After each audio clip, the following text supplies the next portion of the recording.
ভেল of টেলসে আজ ফরাসি সাহিত্যিক রিশাক লেগনিও এর কলমে আমাদের আজকের গল্প দ্য হন্টেড অর্চার্ড।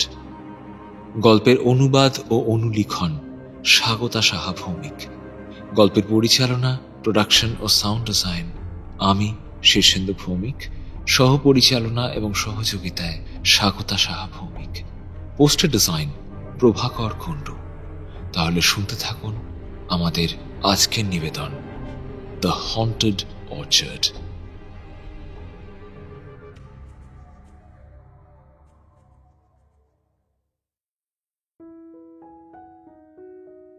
দীর্ঘ শীতের পর যখন বসন্ত আসে এই পৃথিবীর বুকে, তখন গ্রাম থেকে শহর মাতোয়ারা হয়ে ওঠে তার বয়ে আনা সুগন্ধে আর আনন্দে।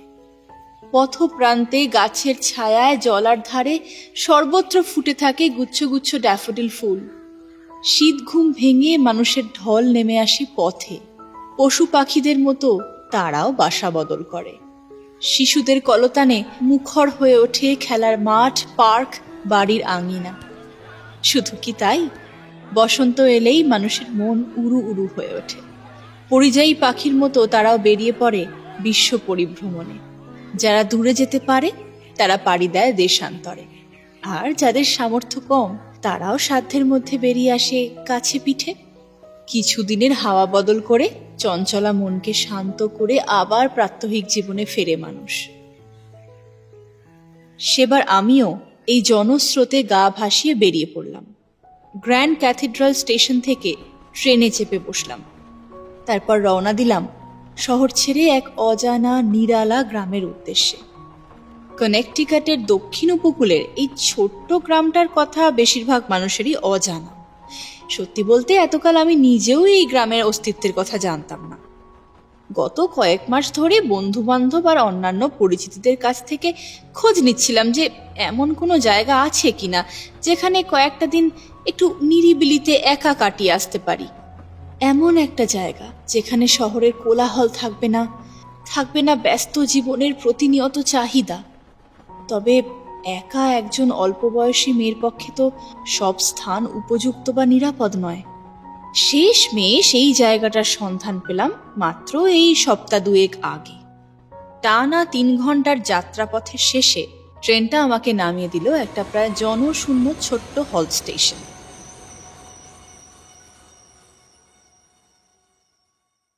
নামতেই বুঝলাম এই স্থান সম্বন্ধে যা শুনেছিলাম তা একটুও অতিরঞ্জন নয়। চারিপাশে শুধুই সবুজ আর সবুজ, আর তার সাথে বিরাজ করছে এক অপার মনোমুগ্ধকর নিস্তব্ধতা। শীতের শহরের মৃতপ্রায় নৈঃশব্দের পাশে বসন্তের গ্রামের এমন নিস্তব্ধতা একেবারে এক অন্য অনুভূতি। নামার পর কিছুক্ষণ মুগ্ধ দৃষ্টিতে আমি চেয়ে দেখতে লাগলাম এদিক ওদিক। স্টেশনের একদিকে নিবিড় অরণ্য, অন্যদিকে সবুজে ছাওয়া গ্রামের মেঠো আলপথ। আমি যে বাড়িতে উঠব সেটা এই গ্রামের পথেই পড়বে বলে জেনেছি। তবে এখানে কোনো টাঙা বা ঘোড়ার গাড়ি পাওয়া যায় না, তাই পথটুকু আমাকে পায়ে হেঁটেই যেতে হবে। হ্যান্ডব্যাগ থেকে ঘড়ি বার করে দেখলাম বেলা এই 11টা বাজে। আমি আর বিলম্ব না করে গ্রামের পথে পা বাড়ালাম। গোটা অঞ্চলটাই অরণ্য আর কৃষি ক্ষেতে ভরা। মাঝে মাঝে বেশ দূরে দূরে কয়েকটা খামার বাড়ি। মাটির সবুজ যেন প্রতিফলিত হচ্ছে আকাশের মেঘেও। কখনো বা মেঠো আলপথ হারিয়ে গেছে আপেল আর চেরি বাগানের ভিতর। আমি হেঁটে চলেছি অলস মৃদুমন্দ পদক্ষেপে। পাখির ডাকে যেন 2 কান জুড়ে নেমে আসছে শান্তির আমেজ। চলতে চলতে পথে পড়ল একটা ছোট্ট কিন্তু অপরূপ দর্শন নদী। নদীর ওপর দিয়ে একটা সরু বাঁশের তৈরি সাঁকো। নদী পার হয়ে আবার অরণ্য। বৃক্ষরাজির মধ্যে দিয়ে যখন বাতাস বয়ে যায় তখন একটা অদ্ভুত শব্দ হয়, আর সেই শব্দে যেমন মিশে আছে স্নিগ্ধতা, তেমনই রয়েছে কেমন যেন একটা গা ছমছমে ভাব। বেশ কয়েকটা খামার বাড়ি পেরিয়ে এলাম, কিন্তু এখনো পর্যন্ত দ্বিতীয় কোনো মানুষের মুখ দেখতে পেলাম না। মানুষের বসবাস থাকলেও কোলাহল নেই, তাই নৈঃশব্দের আড়ালে একাত্ম হয়ে গেছে তাদের অস্তিত্ব। রাস্তা জিজ্ঞেস করতে কোনো খামারের দরজায় টোকা দিলেও কেউ বেরিয়ে আসবে কিনা সন্দেহ। পশু পাখি থেকে মানুষ সকলেই এখানে বড্ড লাজুক। সেই মন্ত্রমুগ্ধকর স্তব্ধতার মধ্যে দিয়ে হাঁটতে হাঁটতে আমি শেষমেশ এসে পৌঁছালাম একটা পুরনো ফার্ম হাউসের সামনে। স্থাপত্য দেখেই বোঝা যায় বহু আগেরকার বাড়ি। বাড়িতে ঢোকার মুখে ফুটে রয়েছে অজস্র সাদা লাইলাক ফুল, আর গোটা বাড়িটা ঘিরে একটা বিরাট আপেল বাগান। কচি ঘাসের মকমলের ওপর মাথা তুলে দাঁড়িয়ে রয়েছে অজস্র আপেল গাছ। তাদের নিবিড় ছায়ায় সমাচ্ছন্ন হয়ে আছে গোটা বাগান সহ বাড়িটা। বড় ভালো লাগলো আমার। মনে হলো একাকিত্ব যেন আমার মনের একটা ভাব নয়, সে যেন স্বয়ং একজন জলজ্যান্ত চরিত্র। আর এই মনোরম বাড়িটাতেই তার বাস। তার খোঁজেই তো আমি এত দূরে ছুটে এসেছি। বাড়িটার হালকা বর্ণনা শহরে থাকতেই পেয়েছিলাম। শুনেছিলাম বাড়িটাতে কেউ থাকে না, তবে বর্তমান যিনি মালিক তিনি প্রয়োজনে বাড়িটা ভাড়া দিয়ে থাকেন। বাগানের ল্যাচ গেট খুলে ঘাসে ছাওয়া পথ ধরে আমি এসে উঠলাম বাড়ির বারান্দায়। একটা জানালার মধ্যে দিয়ে উঁকি মেরে দেখলাম ভেতরে রাখা একটা বহু পুরনো অ্যান্টিক গ্র্যান্ড পিয়ানো। হাতের ব্যাগটা বারান্দায় নামিয়ে রেখে আমি আবারও বাগানে নেমে এলাম। তারপর গোটা বাড়িটা চক্কর দিয়ে ঘুরে ঘুরে দেখতে লাগলাম। বাড়ির পিছন দিকে বাগানটা আরো অনেকটা বিস্তৃত। দূরে একপাশে একটা ঘোড়ার আস্তাবল, তার পাশে শস্যের গোলা। যদিও সেই আস্তাবলে এখন আর ঘোড়া নেই, আর শস্যের গোলাতেও শস্য নেই, সেসব এখন অতীত। সর্বত্রই যেন খাঁ খাঁ করছে। বোঝাই যাচ্ছে খুব দীর্ঘ সময় যাবৎ এ বাড়িতে কেউ বাস করেনি, অথচ বাড়িটার মধ্যে কোথাও যেন একটা স্বাগত সম্ভাষণের আলো জেগে আছে। সে যেন প্রতিদিন প্রতিনিয়ত কোনো নতুন অতিথির অপেক্ষা করে বসে থাকে। শহরে থাকতে হাউজিং এজেন্টের মাধ্যমে বাড়ির একগোছা চাবি আমি জোগাড় করে নিয়েছিলাম। বাগান থেকে ফিরে এসে আমি এবার সদর দরজাটা খুললাম।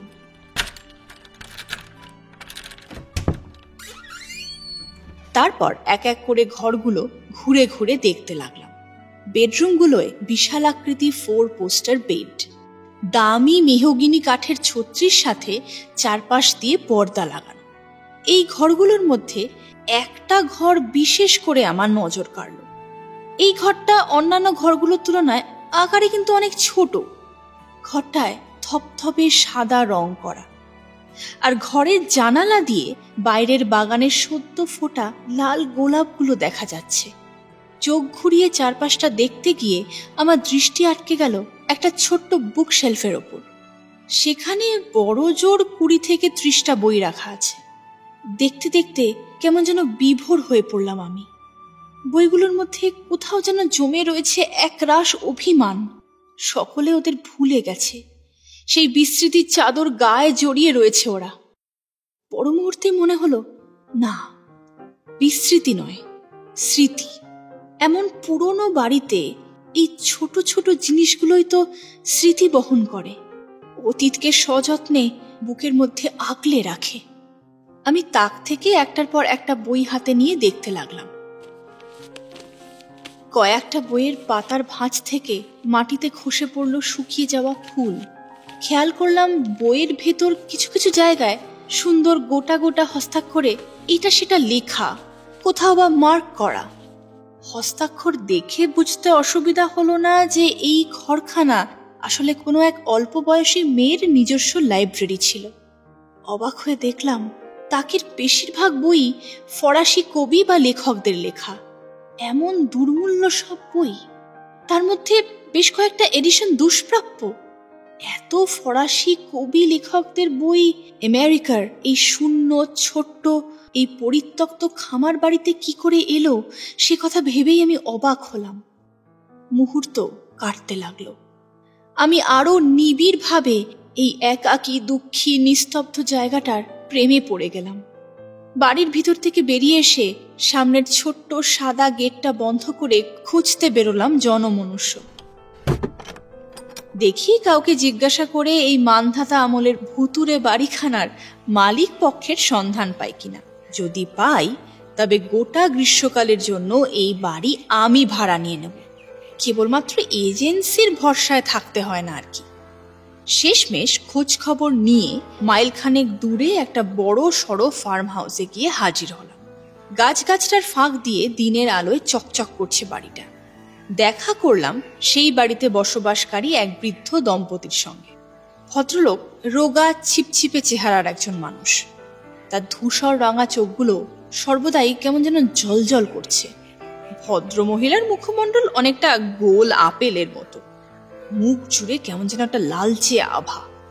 এরা অত্যন্ত ধনী কৃষক দম্পতি, কিন্তু পকেটে পয়সা থাকলেও এরা মনের দিক থেকে অনেকটাই সংকীর্ণ।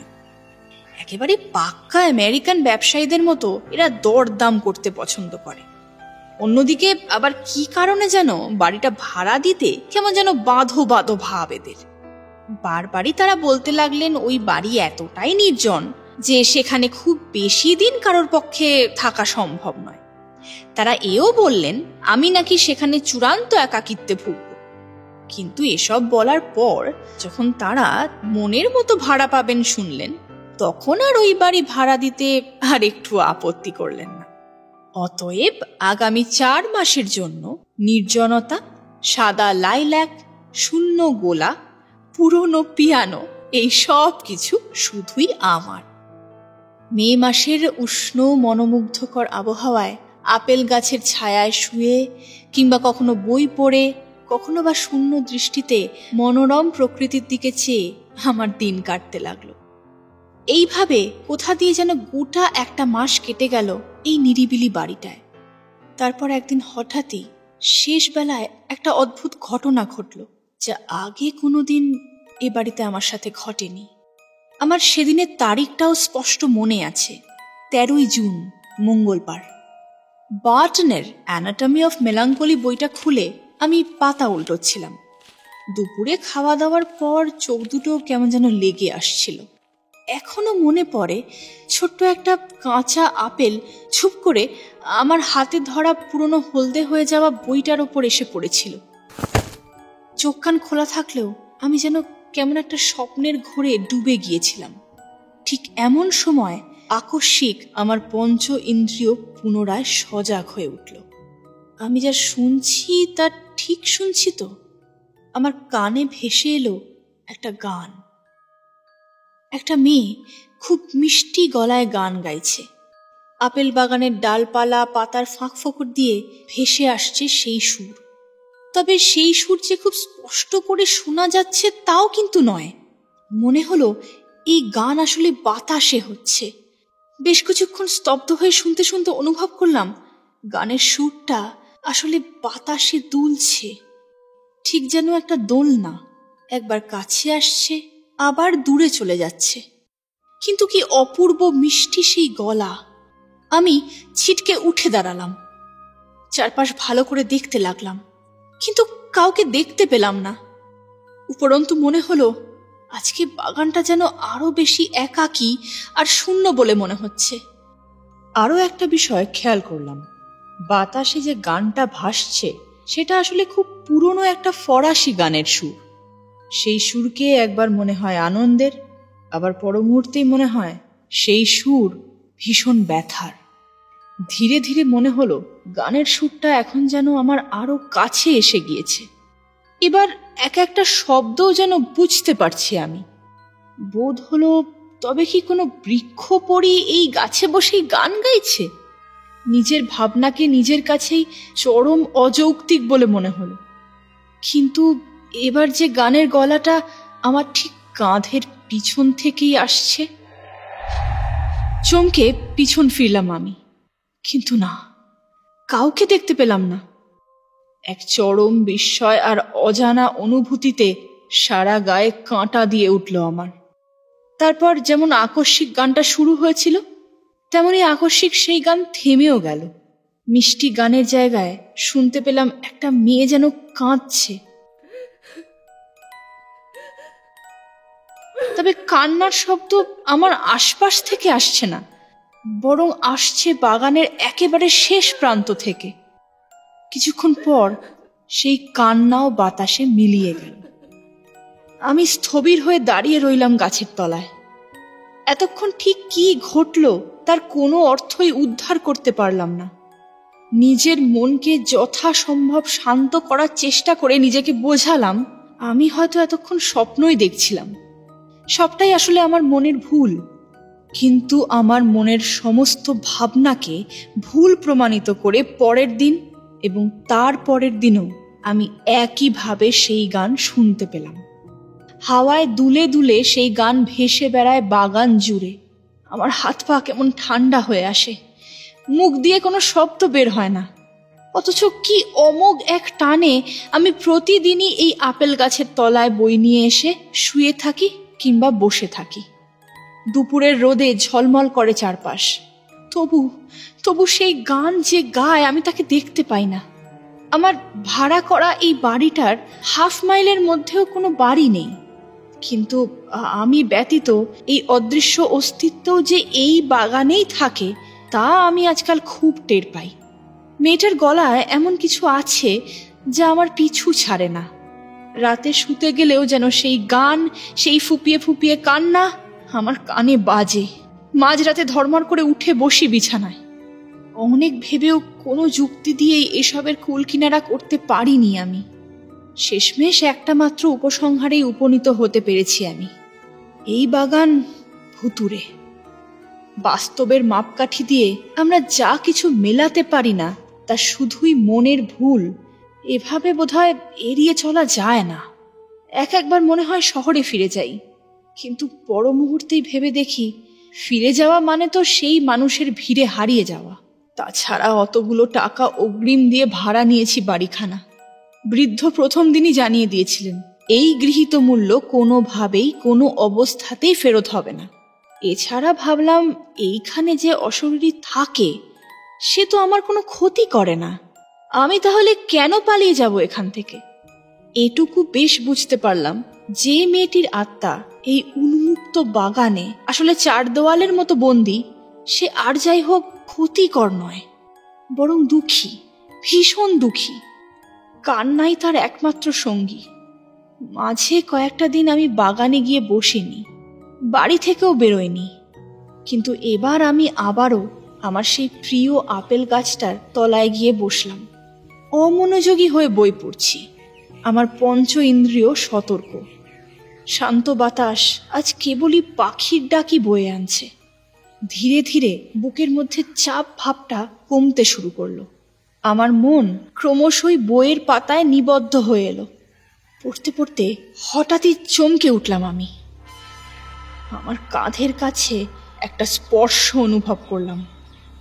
মনে হলো কারোর খোলা চুল এসে পড়েছে আমার কাঁধের ওপর। সেই লম্বা চুলের কিছু অংশ যেন আমার বইয়ের পাতার উপরেও এসে পড়েছে। গ্রীষ্মের এই চড়া রোদেও আমার শরীর ঠান্ডা হয়ে এলো। তবে কি সে আমার কাঁধের পিছন থেকে ঝুঁকে পড়ে বই পড়ছে? কিন্তু আমি তো কাউকে দেখতে পাচ্ছি না। আমি এবার প্রায় চিৎকার করে বলে উঠলাম, কে তুমি? কে? বলো, কে তুমি? কোনো সাড়া এলো না। আমি পুনরায় জিজ্ঞাসা করলাম, আমি জানি তুমি এখানেই আছো। আমি খুব বুঝতে পারি তুমি খুব দুঃখী। তোমাকে কি আমি কোনোভাবে সাহায্য করতে পারি? উত্তর দাও, কে তুমি? না, কোনো উত্তর পেলাম না। এখন আমার কাঁধের কাছে স্পর্শটাও আর অনুভব করছি না। আমি আর বাগানে বসে থাকলাম না, উঠে পড়ে বাড়ির ভিতর চলে এলাম। সেদিন রাতে আমি একটা অদ্ভুত স্বপ্ন দেখলাম প্রত্যেক দিনের মতো আজও আমি দুপুরের পর বাগানে গিয়ে বসেছি। কিছুক্ষণ সেখানে সময় কাটাতেই শুরু হয়েছে সেই মিষ্টি গলায় ফরাসি গান। আমি সচকিত হয়ে বই থেকে মুখ তুলতেই গায়িকাকে আজ দেখতে পেলাম। অল্প বয়সী, ফুটফুটে সুন্দর একটা মেয়ে আমার দিকেই এগিয়ে আসছে। আমি অবাক দৃষ্টে চেয়ে রইলাম। মেয়েটার ডাগর ডাগর দুটো নীল চোখ, তার এক ঢাল সোনালি চুল নেমে এসেছে কোমর পর্যন্ত। পরনে একটা সাদা পোশাক, অনেকটা বিয়ের পোশাকের মতো দেখতে। মেয়েটা কিন্তু আমার দিকে চাইল না, তার দু গাল বেয়ে নেমে আসছে অশ্রুধারা। আমি যে আপেল গাছটার তলায় বসি, সে এগিয়ে এসে ঠিক সেইখানটাতেই হাঁটু মুড়ে বসল। তারপর ঘাসের উপর মুখ গুজে কাঁদতে লাগলো। সেই কান্না এতটাই হৃদয় বিদারক যে মনে হলো মেয়েটা বুঝি কাঁদতে কাঁদতে বুক ফেটে মরেই যাবে। স্বপ্নের মধ্যে বিড়বিড় করে আমি ওকে কী সব যেন বলতে লাগলাম, হয়তো সান্ত্বনা দিচ্ছিলাম। আর তারপরেই আমার ঘুমটা ভেঙে গেল। চোখ মেলে জানালার দিকে তাকাতেই দেখলাম চাঁদের আলোয় ভেসে যাচ্ছে বাগানটা। জ্যোৎস্না মেখেছে আমার ঘরখানাও। জানালার বাইরে সেই আপেল গাছটা পরিষ্কার দেখা যাচ্ছে। সেদিকে তাকিয়ে থাকতে থাকতে আমার মাথায় একটা ভাবনা এলো। রাত পোশাকের ওপর একটা চাদর জড়িয়ে বেরিয়ে এলাম বাগানে। বাগানের যেখানে শূন্য গোয়ালগুলো রয়েছে সেখান থেকে একটা কোদাল নিয়ে ফিরে এলাম নির্দিষ্ট সেই আপেল গাছের নিচে, যেখানে হাঁটু মুড়ে বসে সেই অসহায় মেয়েটা কাঁদছিল। কোদাল দিয়ে আমি মাটি খুঁড়তে শুরু করলাম। 1 ফুট মতো মাটি খুঁড়তেই আমার হাতের কোদালটা কিসে যেন বাধা পেল। হাত দিয়ে খানিকটা মাটি সরাতেই সেখান থেকে তুলে আনলাম একটা ছোট্ট বাক্স। ভালো করে দেখে বুঝলাম এই বাক্স আমাদের ঠাকুমা দিদিমাদের কাছে থাকতো। একটা সেলাই বাক্স, খুব পুরনো ধাঁচের দেখতে। আমি বাক্সটার ওপর থেকে সযত্নে মাটি ঝেড়ে পরিষ্কার করে সেটা বাড়ির ভিতর নিয়ে এলাম। তারপর টেবিল ল্যাম্পের আলোয় বাক্সের ভিতরকার জিনিসগুলো বের করে দেখতে লাগলাম। মুহূর্তেই বুঝতে পারলাম কেন এই দুঃখী অতৃপ্ত মেয়েটার আত্মা বাগানময় গুমড়ে বেড়ায়, কেন তার মুখে ফেরে ফরাসি গান। আমি যে গুপ্তধন মাটির নিচ থেকে পেয়েছি তা আসলে একটা বছর 19-এর মেয়ের প্রেমের আখ্যান। সেখানে গুছিয়ে রাখা রয়েছে অপূর্ব হস্তাক্ষরে লেখা অজস্র প্রেমপত্র। তার প্রত্যেকটাই ফরাসি ভাষায় লেখা। হয়তো সেসব ব্যক্তিগত চিঠি আমার পড়া উচিত ছিল না, কিন্তু এমন সুন্দর হাতের লেখা দেখে আমি নিজেকে সংবরণ করতে পারলাম না। সেই চিঠিগুলোর মাঝে মাঝে আবার ছোট ছোট ফরাসি গান লেখা। কি জীবন্ত, কি অম্লান সেসব লেখা!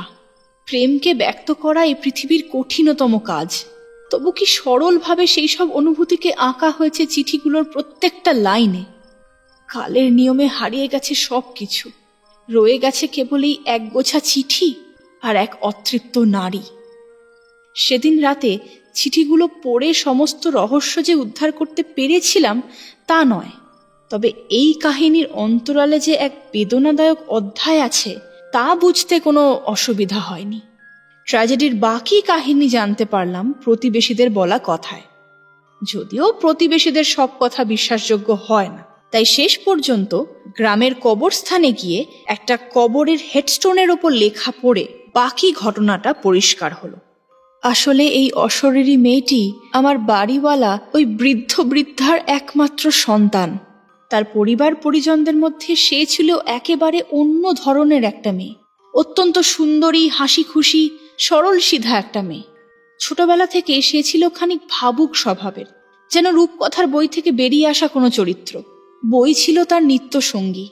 যার পরিবার কোশমিন কালেও পড়াশোনার মুখদর্শন করেনি, সেই মেয়ে ডুবে রইল দেশ বিদেশের গান, কবিতা, গল্পে। ধীরে ধীরে বাচ্চা মেয়েটা বড় হতে লাগলো। পৃথিবীকে, প্রকৃতিকে দেখার দৃষ্টি তার সম্পূর্ণ ভিন্ন। কিশোরী বয়স পেরোতে না পেরোতেই তার মধ্যে এক অমোঘ প্রজ্ঞাবোধ জেগে উঠল। সে অরণ্যের মাঝে ঘুরে বেড়াতো, বাড়ি নিয়ে আসতো অনামী সব বনফুল, পাতা। সে এমন সব বই পড়তে চাইতো, এমন সব গান শুনতে চাইতো যেসবের কথা তার বেচারি বাবা মা কোনো দিন শোনেননি। শেষ পর্যন্ত বিদ্যালয়ের গণ্ডি পেরিয়ে সে ভর্তি হলো একটা নাম করা বড় কলেজে। আর সেখানেই তার আলাপ সেই ফরাসি ছেলেটির সাথে। এই প্রথম প্রেমের স্পর্শ এলো তার জীবনে। কবিতা, গান, গল্পে ভরে উঠল তার জীবন। রঙিন ছবির মতো হয়ে উঠল তার প্রত্যেকটা দিন। ছেলেটি তাকে পড়ে শোনাতো ফরাসি কবিদের কবিতা, কিংবা কখনো এনে দেখাতো ফরাসি শিল্পীদের আঁকা ছবি।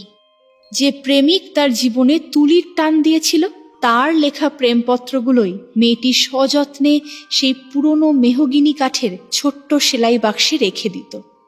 কিন্তু তারপর সেই ফরাসি ছেলেটি একদিন দেশে ফিরে গেল।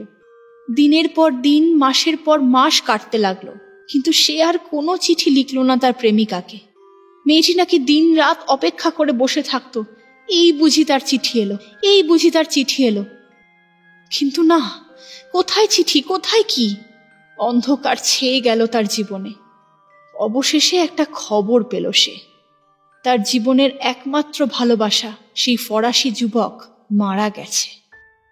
এই খবর পাওয়ার পর মেয়েটি যখন নিদারুণ অবসাদে ডুবে গিয়ে প্রাণ হারালো, তখন তার বয়স মাত্র 19।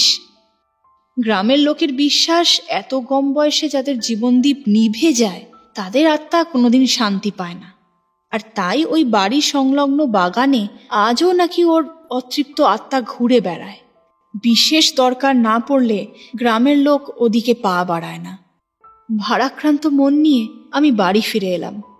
পরদিন আমি ছোট্ট সেলাই বাক্সটা নিয়ে হাঁটা দিলাম বাগানের একেবারে শেষ প্রান্তে, একটা কোণায়।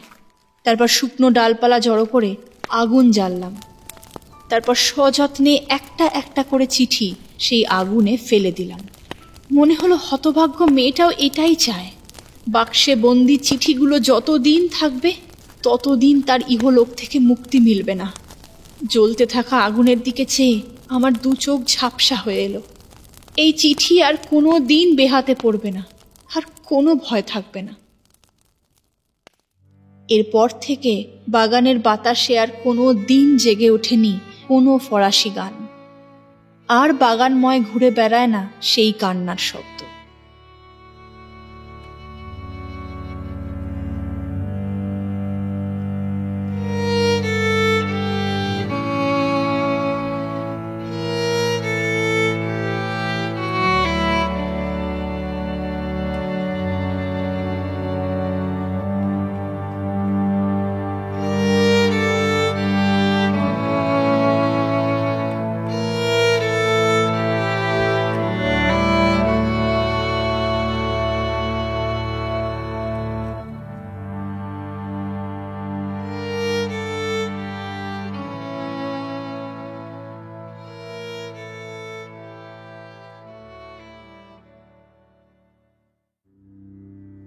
শেষ হলো আমাদের আজকের গল্প দ্য হন্টেড অর্চার্ড। গল্প রচনায় রিশাহ লে গলিয়ন, গল্পের অনুবাদ ও অনুলিখন স্বাগতা সাহা ভৌমিক, গল্পের পরিচালনা, প্রোডাকশন ও সাউন্ড ডিজাইন আমি শীর্ষেন্দু ভৌমিক, সহ পরিচালনা এবং সহযোগিতায় স্বাগতা সাহা ভৌমিক, পোস্টার ডিজাইন প্রভাকর কুণ্ডু। আজকের কাহিনীর সূত্রধর আমি শীর্ষেন্দু এবং গল্প পাঠে স্বাগতা। আমাদের আজকের গল্পটি আপনাদের কেমন লাগলো তা অবশ্যই আমাদের জানাতে ভুলবেন না। যদি গল্পটি আপনার ভালো লেগে থাকে তাহলে প্লিজ লাইক করুন, শেয়ার করুন। আর যদি আজ আপনি আমাদের এই চ্যানেলে প্রথমবার এসে থাকেন তাহলে প্লিজ সাবস্ক্রাইব করুন। আমরা খুব শীঘ্রই আবারও ফিরে আসব আমাদের পরবর্তী গল্প নিয়ে। ভালো থাকবেন। ধন্যবাদ।